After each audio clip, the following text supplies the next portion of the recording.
नमस्कार, मी डॉक्टर प्रियंका खुशाल जाधव, आयुर्वेद आणि पंचकर्म तज्ञ। आज आपण सुवर्णप्राशनाविषयी जाणून घेऊया। तर सुवर्णप्राशन हे आयुर्वेदाने सांगितलेल्या 16 संस्कारांपैकी एक संस्कार आहे। यात पुष्य नक्षत्रावर सुवर्णभस्मयुक्त औषध मुलांना दिले जाते।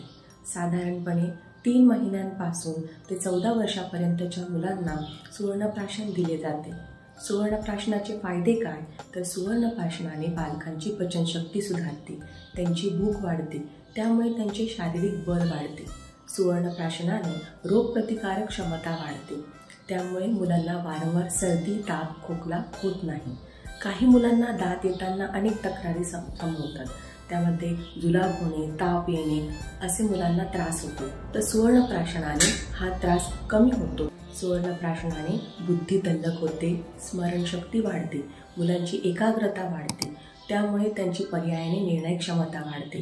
अशा प्रकारे मुलांच्या शारीरिक, मानसिक आणि बौद्धिक विकासासाठी सुवर्णप्राशन हे अत्यंत उपयोगी आहे। सुवर्णप्राशन हे आपण 3 प्रकारे देऊ शकतो। एक म्हणजे दर महिन्याच्या प्रत्येक पुष्य नक्षत्रावर आपण हे सुवर्णप्राशन देतो।